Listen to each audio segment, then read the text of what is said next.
Salam akal sehat. Seragam aparat seharusnya menjadi simbol perlindungan. Kehadiran mereka di tengah masyarakat seharusnya memberikan rasa aman, bukan teror. Namun apa yang terjadi di Tual, Maluku baru-baru ini telah menghancurkan harapan itu hingga berkeping-keping. Seorang pelajar, seorang anak yang masih duduk di bangku MTS atau SMP meregang nyawa. Ia tidak tewas karena penyakit, bukan pula karena kecelakaan murni. Ia tewas karena dianiaya, dan yang paling mengiris hati, pelakunya adalah oknum anggota BRIMOB berinisial Bribda MS. Bagaimana mungkin tangan yang dilatih oleh negara untuk melindungi rakyat justru digunakan untuk menghabisi nyawa seorang pelajar yang masih memiliki masa depan panjang? Kabar ini memicu kemarahan publik yang luar biasa. Media-media nasional dari Kompas hingga CNN Indonesia memberitakan tragedi kelam ini. Bribda MS memang telah menyampaikan permintaan maaf. Namun, mari kita gunakan akal sehat. Apakah kata maaf bisa mengembalikan detak jantung seorang anak kepada orang tuanya? Pada video kali ini, kita akan mengawal tuntas kasus ini. Kita akan membedah instruksi langsung dari Kapolri, langkah tegas pemecatan dari institusi Polri, dan mengapa Dewan Perwakilan Rakyat (DPR) bersuara sangat keras untuk menolak segala bentuk impunitas. Keadilan untuk pelajar di Tual harus ditegakkan, sekecil apapun sisa harganya.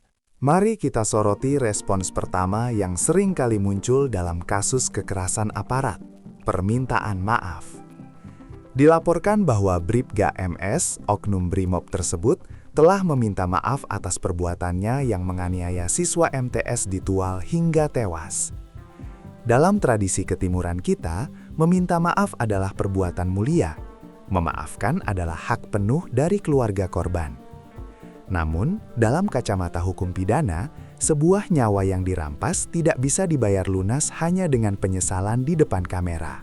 Permintaan maaf tidak menghapus mens rea, niat jahat, atau actus reus, tindakan pidana, dari sebuah penganiayaan fatal. Tindakan Bribda MS adalah kekerasan ekstrim yang berujung pada hilangnya nyawa.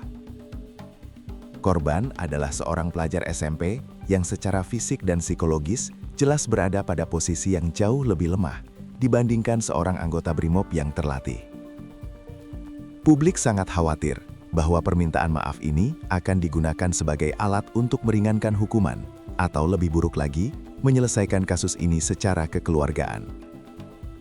Disinilah peran kita sebagai masyarakat untuk terus mengawasi. Hukum pidana tetap harus berjalan sebagai bentuk pertanggungjawaban mutlak atas hilangnya nyawa manusia. Kemarahan atas tragedi ini nyatanya terdengar sampai ke pusat komando. Institusi Polri tidak bisa tinggal diam ketika seragamnya dikotori oleh darah seorang anak. Kapolri secara tegas turun tangan dan mengeluarkan instruksi langsung. Anggota BRIMOB yang menganiaya pelajar hingga tewas tersebut harus dihukum. Instruksi ini bukan sekedar imbauan, melainkan perintah yang harus dieksekusi seketika. Dan hasilnya, Polri telah mengambil langkah administratif yang paling maksimal. Berbagai sumber, termasuk Liputan 6, Detik, dan Kompas TV, mengonfirmasikan bahwa Bribda MS telah dipecat dari institusi Polri. Pemberhentian tidak dengan hormat, PTDH ini, adalah langkah pembersihan internal. Polri memutus hubungan dengan oknum tersebut, mencabut seragamnya, dan melucuti seluruh kewenangannya sebagai aparat penegak hukum. Pemecatan ini adalah sinyal penting. Institusi kepolisian mengirimkan pesan bahwa mereka tidak akan menoleransi anggota yang bertindak layaknya algojo di jalanan. Tidak ada tempat bagi penganiaya anak di dalam kesatuan BRIMOB. Namun, apakah pemecatan ini adalah garis akhir dari keadilan? Tentu saja bukan. Di saat yang bersamaan, elemen legislatif negara turut bereaksi keras. Berdasarkan laporan Batam Pena, Dewan Perwakilan Rakyat atau DPR mengeluarkan pernyataan sikap yang sangat krusial, menolak impunitas. Impunitas adalah sebuah kondisi di mana seseorang kebal terhadap hukum atau lolos dari jeratan hukuman atas kejahatan yang dilakukannya. Sejarah panjang bangsa ini seringkali dihantui oleh ketakutan bahwa aparat yang melakukan tindak pidana akan dilindungi oleh institusinya sendiri atau mendapatkan perlakuan khusus di mata hukum. Penolakan tegas dari DPR ini adalah bentuk pengawasan, checks and balances. DPR memastikan bahwa Bribda MS tidak boleh berlindung di balik statusnya, meski kini sudah mantan anggota.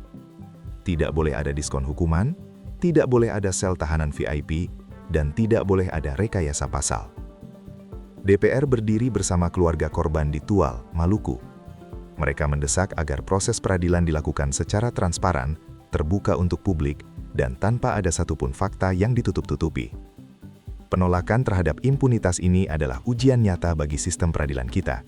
Mampukah hukum tajam ke atas kepada mereka yang pernah memegang senjata? Sahabat akal sehat, kita telah membedah anatomi tragedi ini. Bribda MS kini telah kehilangan seragam brimobnya. Sesuai dengan penegasan dari Polri yang dilansir oleh El Sinta dan Detik, pemecatan hanyalah langkah awal. Proses pidana dipastikan berlanjut. Kini, ia akan melangkah ke meja hijau pengadilan bukan lagi sebagai seorang anggota BRIMOB, melainkan sebagai warga sipil biasa. Seorang tersangka pembunuhan atau penganiayaan berat yang menyebabkan kematian seorang anak MTS atau SMP. Tugas kita sekarang adalah memastikan bahwa proses pidana ini tidak masuk angin. Kita harus mengawal kasus ini sampai palu hakim diketuk dengan hukuman yang setimpal. Tidak ada pangkat yang lebih tinggi dari nyawa manusia. Tidak ada seragam yang lebih suci dari hak asasi manusia. Tragedi di Tual, Maluku, harus menjadi pengingat berdarah terakhir. Jangan sampai ada lagi orang tua yang harus menguburkan anaknya hanya karena arogansi segelintir oknum yang merasa menjadi Tuhan di jalanan. Mengawal keadilan untuk pelajar Tual. Salam akal sehat.